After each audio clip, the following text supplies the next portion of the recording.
रानो, मैं नदी के पास गया था और मैंने वहाँ एक नन्हे चिड़ा को देखा। वो तो बहुत छोटा था।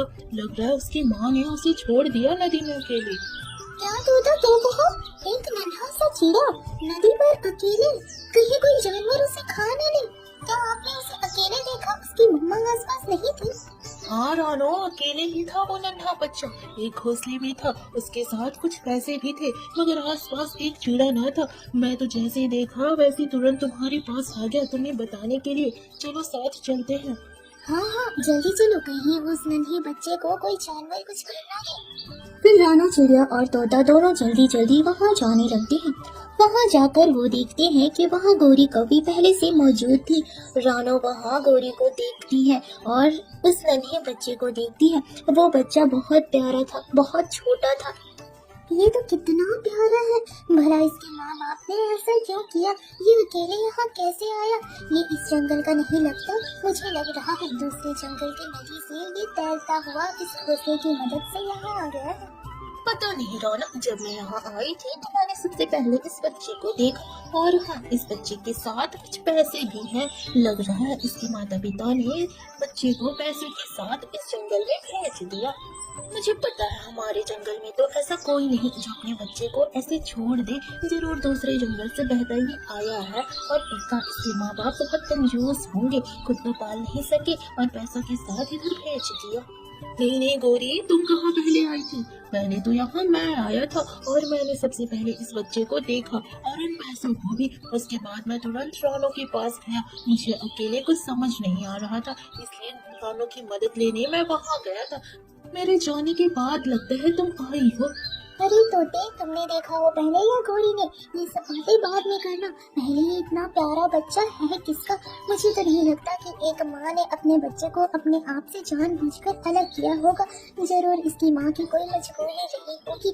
साथ में पैसे भी रख दिए हैं, यानी कि वो ये चाहती है कि ये बच्चा जिसे भी मिले वो इसकी अच्छे से परवरिश करे।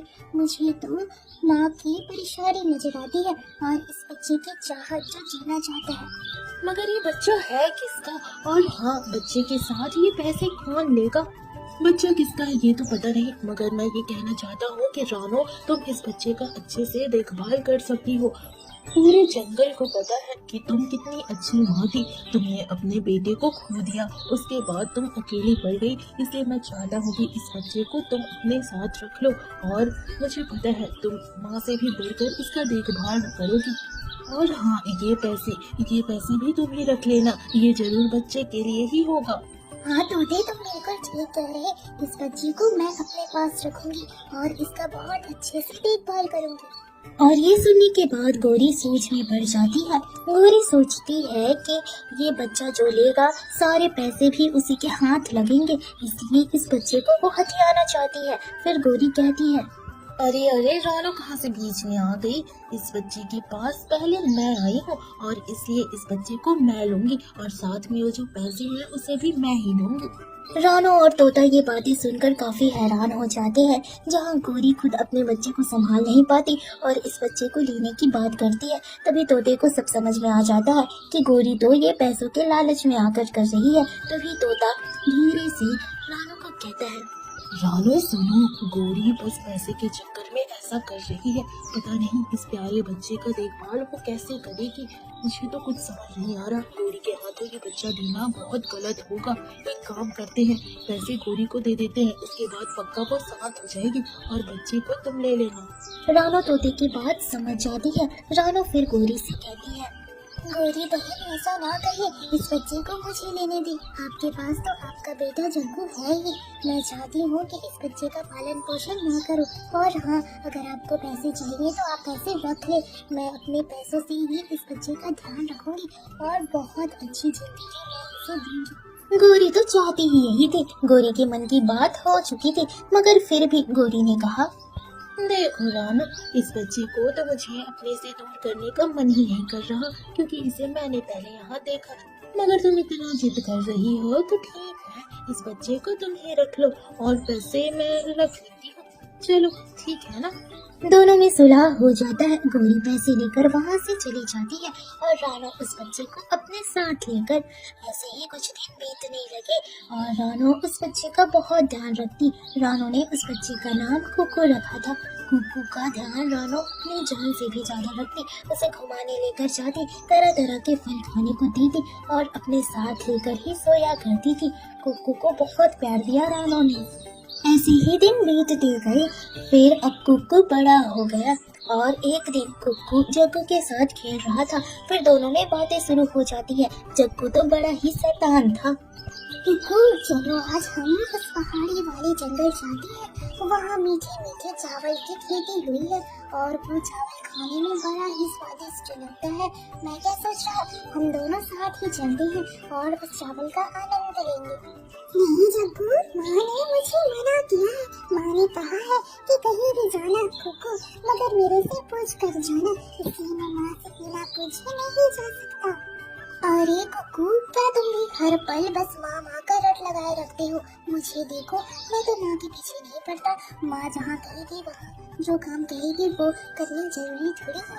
अब तुम बड़े हो गए हो, तुम ये फैसला खुद ले सकते हो। जग्गू, मैंने कहा ना, बिना माँ से पूछे मैं नहीं जाऊंगा। चलो घर पहले माँ से पूछ लेते हैं, उसके बाद जाएंगे। तुम होगे माँ के बच्चे, मैं नहीं हूँ और मुझे पूछने की जरूरत नहीं। आज से दोस्ती खत्म। तुम्हारे जैसे बच्चे से दोस्ती रखने का कोई मतलब नहीं। तुम यहीं ठहरो, मैं जा रहा हूँ। ये सुनना ही था कि कुक्कू को गुस्सा आने लगता है। फिर कुक्कू जाने के लिए तैयार हो जाता है। फिर जग्गू और कुक्कू दोनों निकल पड़ते हैं पहाड़ों वाले जंगल जाने के लिए, जहाँ चावल की खेती हुई थी। थोड़ी देर में वे वहाँ पहुँच जाते हैं। चावल बहुत प्यारे लग रहे थे। चावल देखते ही जग्गू और कुक्कू तो चावल खाने लगते हैं। खाते खाते देर हो जाती है। फिर कुक्कू कहता है, जग्गू अब चलो, घर जाने को लेट हो रहा है। मम्मा ने कहा है कि घर जल्दी पहुँचना है और मम्मा को ये पता चला कि हम यहाँ आए हैं तब तो माँ बहुत गुस्सा हो जाएंगी। अरे कुक्कू रुको भी, अभी मुझे और चावल खाने हैं। चावल बहुत स्वादिष्ट है, मुझे अभी नहीं जाना। अरे जग्गू चलो चलो, वरना यहाँ खतरनाक चील आ जाएंगे। तुम्हें तो पता है इस पहाड़ों पर बहुत सारी चीलें रहती हैं। जल्दी चलो वरना मैं जाऊंगा। तुम तो एक नंबर की डरपोक हो कुक्कू, तुम्हें जाना है तो जाओ, मैं थोड़ी देर बाद आऊंगा। फिर कुक्कू जाने लगता है और कुक्कू जा रहा होता है कि इधर पीछे से एक चील आता है और वो चील जग्गू को अपने पंजों में दबाकर उधर उड़ाने जाता है। जहाँ कुक्कू ने ये नजारा देख लिया और कुक्कू जग्गू को बचाने के लिए चील के पीछे हो लेता है। चील आगे आगे और कुक्कू चील का पीछा करते हुए। थोड़ी देर बाद चील एक गुफा के अंदर घुस जाता है और कुक्कू बाहर बैठता है। कुक्कू सोच में पड़ जाता है कि किस तरीके से जग्गू को बचाया जाए। जल्दीबाजी में कोई भी कदम उठाना कुक्कू को सही नहीं लगता। बैठे बैठे तभी कुक्कू को एक आइडिया आता है। फिर कुक्कू जोर से चिल्लाता है सियार के आवाजों में,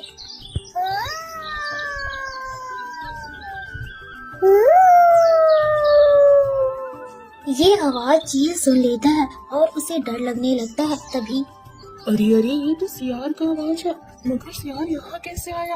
कहीं सियार इस गुफे के बाहर तो नहीं? नहीं नहीं, मुझे सतर्क होना होगा। सतर्क क्या हो सकता है? सियार इस गुफे के अंदर ही हो, क्योंकि बाहर से तो मैं अभी अंदर आया और बाहर कोई सियार नहीं, यानी कि सियार अंदर ही है। मुझे जल्दी यहाँ से जाना होगा। डर के मारे चील गलतफहमी में आकर गुफा से बाहर चला जाता है। कुक्कू बाहर से ये नजारा देखते ही तुरंत गुफा के अंदर जाता है और थोड़ी देर में जग्गू को लेकर बाहर निकलता है। फिर दोनों घर जाने के लिए जल्दी जल्दी उड़ने लगते हैं। उड़ते उड़ते वे जा ही रहे होते हैं कि रास्ते में उन्हें गोरी दिख जाती है और गोरी अपने बेटे जग्गू को चिल्लाकर बुलाती है और जग्गू के साथ वहाँ कुक्कू भी जाता है। जग्गू तो इसके साथ क्या कर रहा है? ये तो रानो का बेटा है ना कुक्कू, अनाथ जो रानो ने गोद ले लिया था। मैंने इसको क्या पता होगा, मगर मैंने तुझे समझाया था ना कि इस कुक्कू के साथ मत खेला कर। माँ आप गलत समझ रही है। आज मेरी जान बची है तो कुक्कू के कारण। कुक्कू को मैं अपने साथ जबरदस्ती पहाड़ों वाले इलाके में ले गया था और वहाँ एक चील ने मुझ पर हमला किया और मुझे पकड़कर ले गया। तब फिर कुक्कू ने मुझे बचाया। इस तरह जग्गू ने गोरी को सारी सच्चाई बता दी। सच्चाई सुनते ही गोरी की गलतफहमियां दूर हो जाती है, जहाँ गोरी को समझ में आता है ये सब तो रानो के परवरिश का ही नतीजा है। फिर वे तीनों घर जाने को निकलते हैं। वे तीनों उड़ ही रहे थे कि रास्ते में उन्हें रानो दिख जाती है और रानो के साथ एक चिड़िया थी और वो इलाका वही था जहाँ कुक्कू पहली बार उन्हें मिला था। फिर वे तीनों वहाँ रुकते हैं जहाँ वो चिड़िया जो नई नई उस जंगल में आई थी वो कहती है, चिड़िया वो मेरा बेटा था, मेरा नन्हा बेटा। उस दिन मेरे पीछे चील पड़ा था और चील से बचने के लिए मैं नदी के पास आई, अपने जंगल वाले नदी के पास, और वहाँ मैंने एक घोंसले में मेरे बेटे को रखकर बहा दिया। और तब से मैं ढूंढ रही अपने बेटे को, जंगल जंगल जाकर ढूंढ रही कि आखिर कौन से जंगल में वो घोंसला रुका था और किन पक्षियों को मिला मेरा बेटा।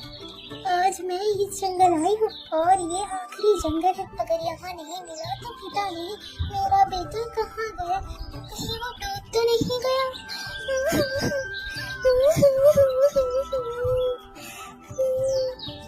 रानो ये बात सुनती है और रानो को समझ में आता है कि ये चिड़िया लग रहा है कुक्कू की माँ है। ये तो उस दिन की बात कर रही है जिस दिन उन्हें कुक्कू मिला था उसी नदी के पास। रानो के साथ साथ गोरी भी सही समय पर वहाँ आ गई थी और उसने भी उस चिड़िया की सारी बातें सुन ली। तभी गोरी ने कहा, हाँ चिड़िया, हाँ हमें ही मिला था तेरा बेटा, और ये रहा, यही है तेरा बेटा कुक्कू। तो क्या अब तो ले जाएगी इसे?